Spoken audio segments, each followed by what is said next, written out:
Salut les Verseaux et bienvenue dans votre guidance sentimentale pour le mois d'octobre 2021. J'espère que vous allez bien tous et toutes et je suis ravie de vous retrouver pour ce tirage. Alors, ça reste un tirage général. Vos énergies à vous sont censées être ici, les énergies de l'autre sont censées être là. Il arrive parfois que les énergies soient inversées, donc vous vous replacez là où vous vous reconnaissez et vous replacez l'autre personne là où vous la reconnaissez en fonction de la description du tirage, ok ? Alors on ira voir avec Gaïa ce que j'ai tiré et on ira voir avec l'oracle des anges de l'amour ce qu'ils ont à nous dire pour vous, pour octobre, pour la vie amoureuse, sentimentale et affective. Alors, la première énergie, où en est la relation au moment où je fais le tirage, donc on peut dire fin septembre, début octobre, pour vous les Verseaux. Et nous avons eu la numéro 19, la très jolie carte de l'innocence. Très jolie carte en effet, une arcane majeure, donc j'y reviendrai tout à l'heure, on va aller tout retourner. Alors, on a ici, pour vos énergies, en première carte, la 6 d'arc-en-ciel, le compromis. En face de ce compromis, nous avons la 3 des nuages, l'isolation. Et en dernière carte, nous avons la numéro 14, l'intégration. Bien, bien. Alors, en face de vous, nous avons la numéro 8 des nuages, la culpabilité. En face de ce numéro 8 des nuages, nous avons l'intensité, le cavalier de feu, qui était déjà dans votre guidance générale dans la vie spirituelle, pour ceux qui l'ont regardé, quand j'ai continué à tirer les cartes. Et nous avons la 13 des arcanes majeures, la transformation. Waouh, c'est quand même un tirage assez intense et on ira voir ensuite la carte de direction. Oui, c'est un tirage quand même assez intense parce que vous avez quand même des arcanes majeures et puis bon ben, il y a des choses qui se passent, il y a quand même pas mal de choses qui se passent ici les Verseaux.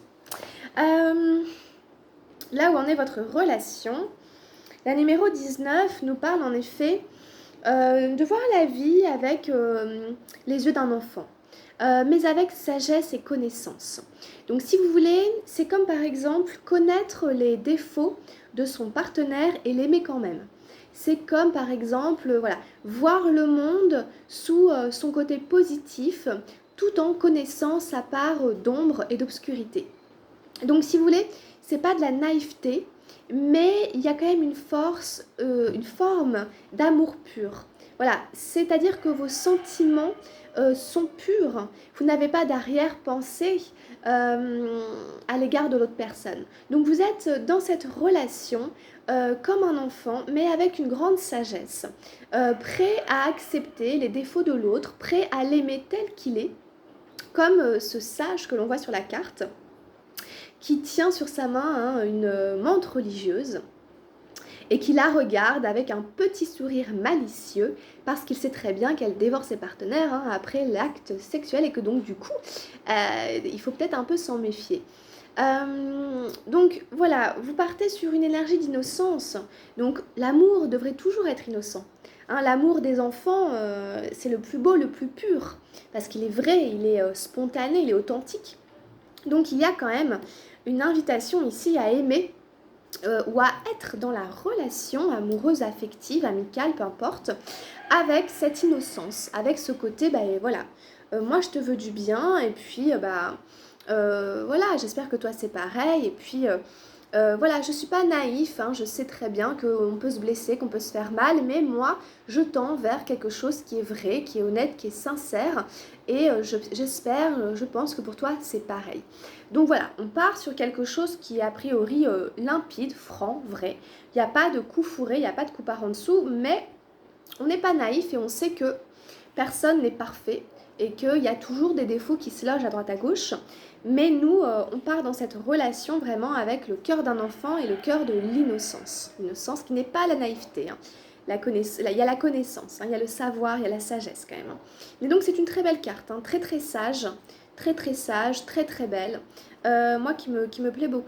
Voilà, donc on a une belle énergie pour commencer. Alors, de votre côté, a priori, puisque normalement c'est censé vous décrire, sauf si vous reconnaissez l'autre personne ici, mais je vais partir du principe que c'est vous. Et donc du coup, nous avons la 6 d'arc-en-ciel, le compromis.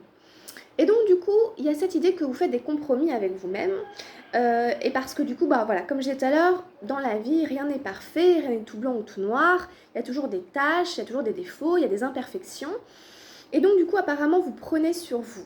Peut-être que vous prenez sur vous voilà, des défauts de l'autre, ou alors que, bah, par exemple, la relation, à certains endroits, elle n'est pas exactement comme vous voudriez que ce soit. Par exemple, que ce soit l'endroit où vous vivez, la manière dont vous vous voyez, ce que vous faites ensemble, la régularité, la fréquence, enfin peu importe, il y a plein de choses qui vous amènent à faire qui peuvent vous amener à faire des compromis avec vous-même. Alors ça, c'est pas vous et l'autre personne, hein. Ça c'est vous et vous. Voilà, donc vous êtes vous-même dans une forme de, on pourrait dire de dualité ou de scission, mais c'est plutôt le côté, je prends sur moi.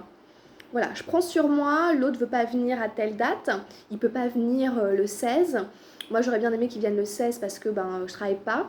Il me propose de venir le 22, ça m'arrange pas parce que je bosse, mais je vais quand même accepter qu'il vienne le 22. Vous voyez, c'est ce genre de truc qui fait qu'on n'a pas exactement ce qu'on veut, mais qu'on s'accommode quoi. On s'accommode, on s'adapte. On a un peu tendance à faire des compromissions, etc. Mais au bout d'un moment, avec nous-mêmes, on va commencer quand même à accumuler aussi une forme de frustration, une forme de écoute, moi je m'adapte et tout. Puis au bout d'un moment, c'est bon quoi, tu vois. Faut voir jusqu'à quelle dose vous pouvez faire des compromis comme ça et jusqu'où vous pouvez faire des compromis. Tout va se jouer dans le respect de vous-même, dans la reconnaissance dont vous avez besoin, dans l'équilibre entre les compromis que vous faites et les compromis que l'autre est capable de faire aussi. Il n'y en a pas qu'un qui est censé faire des compromis, quoi. On est deux, donc voilà, il faut voir. Voilà, donc c'est vraiment vous avec vous-même. Est-ce que est-ce que c'est ok? Est-ce que vous n'êtes pas trop à prendre sur vous et à gérer la frustration? Alors, on a carrément l'isolation en face. Alors c'est vraiment pas une carte facile. On voit un personnage de glace qui est en train de verser des larmes. Donc, vous pouvez vous sentir un petit peu seul, voire un petit peu beaucoup. Vous pouvez vraiment vivre une forme d'isolation. Peut-être que l'autre n'est pas venu vous voir, peut-être que l'autre vous a abandonné, peut-être que l'autre je ne sais quoi, etc. Peut-être que la vie affective, elle n'est pas assez foisonnante, elle n'est pas assez riche, vous vous sentez un peu seul. Que les compromis que vous faites, au final, vous font de la peine, etc. Bon, ouais. La situation, si vous voulez, elle est délicate. Parce que c'est vraiment pas drôle de se sentir isolé dans une relation amoureuse, affective, quelle qu'elle soit. Donc on peut avoir une grande peine. Voilà. Sachez-le, on peut avoir une grande peine, on peut avoir des larmes qui sortent, etc. Donc on peut craquer. On peut craquer en octobre, ici. Donc laissez. Voilà, c'est un exutoire. Puis ce sont des larmes salvatrices, elles vont permettre à la glace qu'on s'est mis là pour se protéger, etc., de fondre, pour à nouveau s'ouvrir, pour à nouveau accepter sa vulnérabilité, accepter d'être touché. Parce que là, du coup, on s'est forgé une armure aussi, un petit peu pour se protéger, etc. Et puis au d'un moment, ça craque et puis il y a tout qui fond. Donc, vous verrez un petit peu comment ça se passe. Et on a ici la numéro 14, l'intégration en carte du bout. Donc ça c'est bien, c'est une très belle carte l'intégration. Mais vous voyez, on retrouve cette notion de dualité qu'on avait déjà dans le compromis tout à l'heure. Sauf qu'ici on a fusionné. Voilà, sauf qu'ici, c'est bon, on a retrouvé notre identité, entre guillemets. Mais si vous voulez, voilà, c'est plutôt le côté, je me fais respecter, je me respecte moi-même et c'est équilibré, je suis centrée. Il y a une notion de centrage avec le yin et le yang, avec les couleurs un peu rouge, orange, etc. Des chakras sacrés, des chakras racines et tout. Il y a vraiment ce côté revenir aussi au niveau du corps, en fait, dans le bas-ventre et tout, pour écouter ses besoins primitifs, primaires, pour être intègre avec soi-même et ne pas se blesser soi-même et ne pas être en dissonance en fait avec nous-mêmes, entre nos besoins et puis ce qui se passe vraiment dans notre vie. Donc ici voilà, vous allez réussir à mon avis quand même à être ok en fait avec vous-même. Donc vous voyez vraiment les deux couleurs, il y a vraiment le bi ici, le feu, l'eau, le jour, la nuit, le blanc, le noir. Il y a vraiment cette idée. Et puis avec ici cette espèce de diamant, comme le troisième œil, et cette idée d'être centré et du coup de pouvoir recevoir les informations, d'être ouvert, d'être connecté, etc. Donc on a cette idée, cette notion ici que du coup, tout est aligné. une forme d'alignement. Et ça repose sur la connaissance, sur la sagesse, etc., sur notre savoir intérieur. Et donc du coup, on a dans nos propres mains cette clairvoyance et cette sagesse, ce discernement pour réussir à être en harmonie, à être en harmonie, en cohérence avec nous-mêmes. Donc c'est ce qu'on vous recommande ici, et c'est ce que vous devriez être capable de faire en octobre, les amis Verseaux.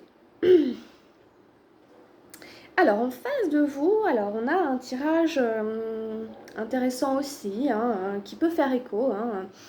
Alors on a la 8 des nuages pour commencer, la culpabilité.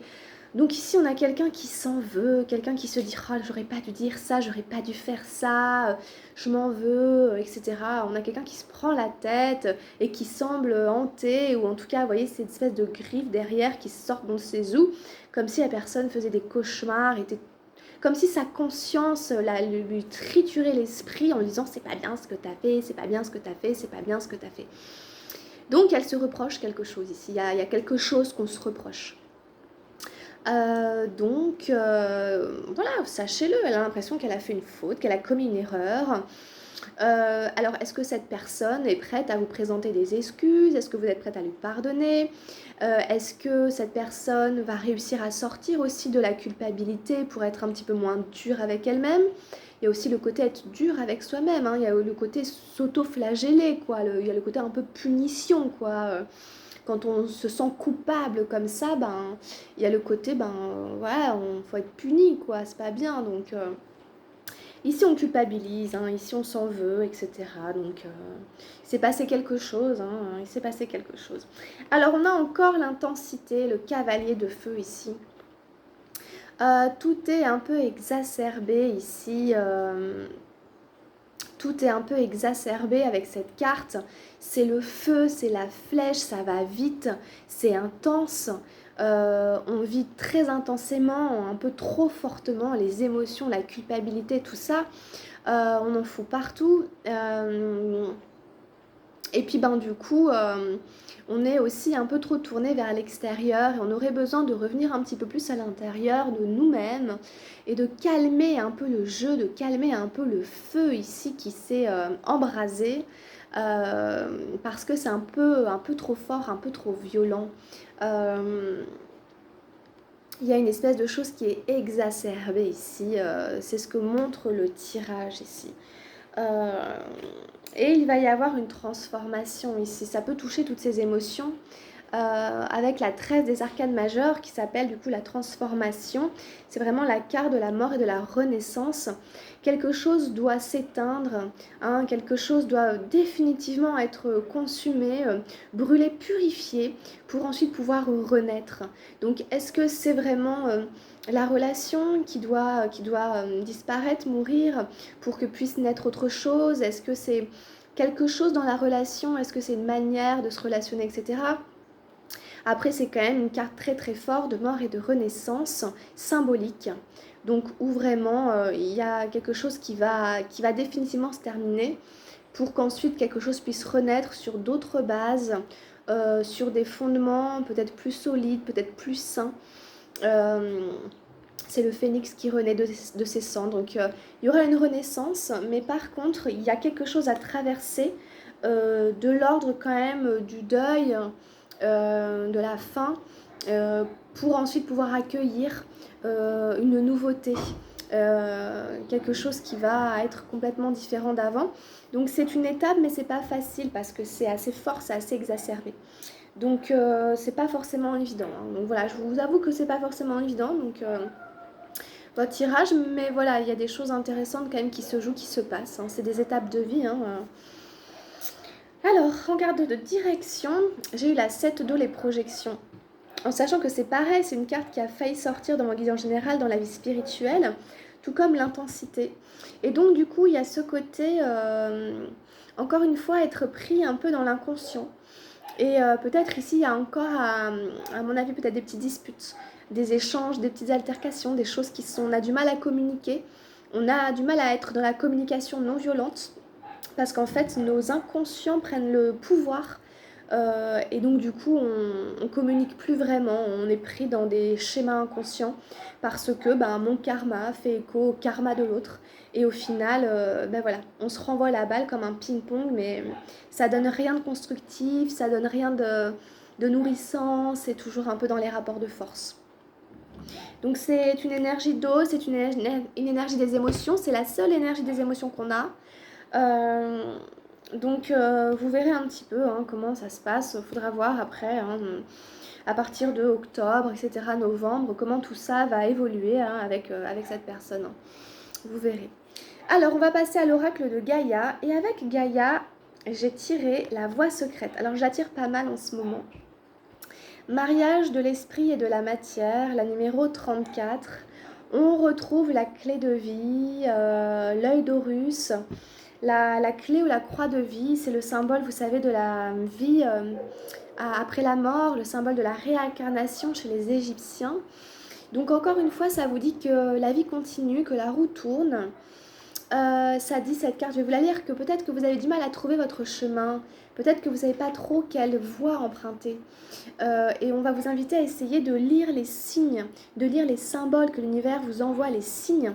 Il essaie de vous orienter justement l'univers pour vous aider à trouver votre route, parce que vous vous dites, voilà, j'ai vécu pas mal de trucs et tout, puis alors maintenant qu'est-ce que je fais, où j'en suis, comment je continue. C'est un peu ce que dit la voie secrète. Il y aura aussi évidemment cette histoire de cohérence entre la tête et le cœur, un peu comme dans l'intégration qu'on avait. Alors, je vous lis la carte. Vous avez voyagé loin en quête du sens de la vie et vous avez fait de grands progrès et appris de précieuses leçons. À présent, vous voulez continuer votre voyage, mais il vous semble être arrivé au bout de la route. Où irez-vous maintenant ? La forêt magique représentée sur cette carte abrite des symboles qui semblent vous faire signe. Cependant, la direction à prendre n'est pas claire. Aucune route concrète n'est visible, mais il y a pourtant bien une voie. Regardez entre les arbres le symbole de la vie éternelle et à droite le symbole de guérison et de protection. Cette carte vous encourage à aller spirituellement de l'avant et vous promet la protection le long du chemin. L'esprit et la matière doivent maintenant fusionner pour qu'un réel progrès s'opère. Votre esprit rationnel doit s'aligner sur votre cœur. Quand le cœur et l'esprit sont concentrés sur le même but, tout devient possible. C'est la véritable alchimie spirituelle et tout ce à quoi vous avez travaillé jusqu'ici pourra s'accomplir. Ça me fait un peu penser à votre guidance générale où il y avait aussi quelque chose qui se jouait spirituellement. Et du coup, ça revient, on vous invite à développer en fait votre spiritualité, à grandir aussi spirituellement et à aligner vos idéaux spirituels, vos grandes valeurs, vos grands idéaux, votre foi, enfin peu importe, sur la vie matérielle, sur ce que vous vivez dans vos émotions, dans le physique, dans le partage, dans le concret. Vous voyez qu'il n'y ait pas non plus de dissonance, de discordance entre vos valeurs, comme la vie spirituelle, on n'a qu'à dire ça, les valeurs, la morale, etc., vos grandes règles à vous pour être heureux, et ce que vous vivez vraiment dans le corps et dans la chair. Alors, affirmation positive, mon cœur et mon esprit sont en accord parfait. Mes pensées et mes désirs ne font qu'un. Je suis un être spirituel dans un corps physique. Le voyage qui m'attend est imprégné de lumière. La lumière de mon âme éclaire mon chemin. Donc le voyage n'est pas terminé.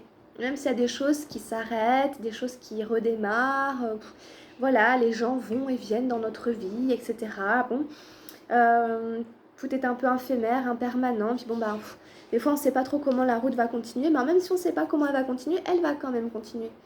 Voilà, donc essayez de voir, de vous fier un petit peu aux signes. Et surtout d'aligner justement votre cœur sur votre esprit. Alors, on va demander quelques cartes aux anges de l'amour pour les amis Verseaux, pour la vie amoureuse, sentimentale et affective en octobre. Je vous rappelle que si vous avez besoin d'une guidance personnalisée, vous pouvez prendre un rendez-vous avec moi en m'écrivant à mon adresse mail ou en me contactant via les réseaux sociaux. On fait un tirage rien que pour vous sur une situation qui vous concerne. Alors quelques messages avec les anges de l'amour pour les amis Verseaux pour le mois d'octobre 2021. Alors j'ai tiré les facteurs religieux, la vie spirituelle qui revient encore pas mal. Votre vie amoureuse subit l'influence de votre religion et de votre voie spirituelle. Peut-être vous questionner un petit peu, peut-être aller voir quand même quelles sont vos croyances, quelle est votre foi, etc. Et de quelle manière, consciemment ou inconsciemment, directement ou indirectement, elle interfère, elle joue, enfin elle interfère, elle est impliquée dans votre vie amoureuse, sentimentale et affective. Comme tout le monde, rien n'est séparé dans notre vie, tout est en interconnexion. Donc en effet, vos croyances et tout jouent aussi un rôle, elles ont leur impact sur votre vie amoureuse. On a les enfants ici. Votre vie amoureuse est influencée par les enfants. Donc c'est pareil que vous en ayez ou pas, indirectement ou pas, votre vie amoureuse, elle est influencée par votre relation aux enfants. Si vous en voulez, si vous en avez déjà, s'il s'agit de refonder une famille, recomposer ou d'en faire, etc., ça va influencer aussi la relation. Donc, on voit bien comment votre relation à certaines choses, entre guillemets, extérieures, qui ne sont pas directement de la vie sentimentale, influence quand même votre vie amoureuse, amicale, affective. Votre rapport à la spiritualité ou à la religion, votre rapport aux enfants, etc. C'est des petites choses, mais bon. Allez, on prend un dernier message ici pour nos amis Verseau. Pour la vie amoureuse, affective, pour octobre, avec les anges de l'amour. Pour les Verseaux en octobre. Ah, je tirais la lune de miel. Appréciez l'enchantement de vos vacances ensemble. Bah écoutez, si vous avez l'occasion de prendre des vacances avec des gens que vous aimez, bah profitez-en. Alors si c'est carrément une lune de miel, tant mieux. Profitez vraiment, c'est des instants délicieux et puis bah c'est des instants uniques. C'est des petits voyages, des petites virées comme ça, en amoureux ou avec des gens qu'on aime, qu'on apprécie. C'est des moments précieux qui aggravés. Donc profitez-en. Voilà les amis Verseaux, bah écoutez, on va s'arrêter là. J'espère que la guidance saura vous apporter des petites lumières, des petits conseils, et puis allez voir aussi votre guidance ascendant, lunaire, ça peut compléter votre guidance générale. Et puis je vous dis, si vous avez besoin, vous prenez un rendez-vous avec moi, on fait une guidance juste pour vous, plus précise. Et puis bah écoutez, en tout cas, merci de m'avoir suivi, restez avec moi, merci de vous abonner à la chaîne, et puis je vous dis à très bientôt pour la suite de l'aventure amis Verseaux. Portez-vous bien, prenez bien soin de vous, très bon mois d'octobre et à très bientôt, gros bisous. Ciao, ciao.